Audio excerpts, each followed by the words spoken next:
years, the legendary charm of Ireland has been trumped by its dismal job prospects. Generations of the best and brightest had to leave to find work. But last year, Ed Neale dared hope Ireland's newly booming economy had finally reversed that trend. Only 18 months ago, jobs were plenty. He packed up in Holland, where he'd been studying architecture, and headed home. But when he arrived, the jobs had dried up. Well, I think that times were so good in Ireland that it was really a blip in the sort of nation's history. We're traditionally a very poor country, a nation of immigrants, and those times are coming back. The mid-1990s was a period of manic growth when Ireland was known as the Celtic Tiger. A flood of investment gave the Irish the second highest standard of living in Europe and fueled a real estate bubble that saw houses tripling and quadrupling in value. Even a couple of years ago, Ireland's property market was red hot, and it seemed as if the easy loans would never run out. But now many of the multi-million-dollar homes like this one built by developers stand empty, monuments to a boom gone bust. The real estate market is now truly dead. So banks are foundering too, and laid-off workers know there are no new jobs. Brendan Landers came back to Ireland after 16 years in Canada.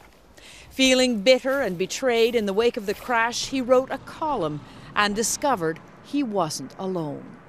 I got 7,000 hits on my website. They were from Irish immigrants who, like Landers, had been enticed back by the boom and were ambushed by the bust, which they blame partly on official corruption and incompetence. USA, Canada, Australia, Germany, and all of them saying that I'd put into words what they'd been feeling for years and years, some of them, which was basically a disappointment with their country.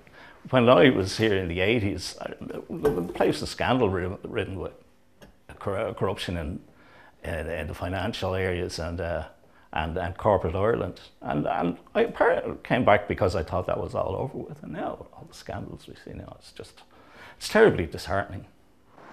Beyond the disappointment, though, there's a streak of tough Irish pragmatism. Take Marina Giblin, who had dreams of bringing up 4-year-old Ellie near family and friends.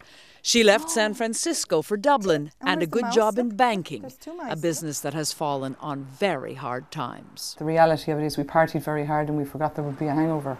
So you could think that things have gone really bad in the last year to 18 months, really, as in unemployment figures have gotten really hard. The government have been hard pushed, financially and so on. So it's been harder for people then, I suppose.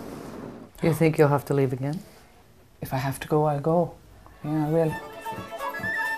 The luck of the Irish, it seems, hasn't changed. Elizabeth Palmer, CBS News, Dublin.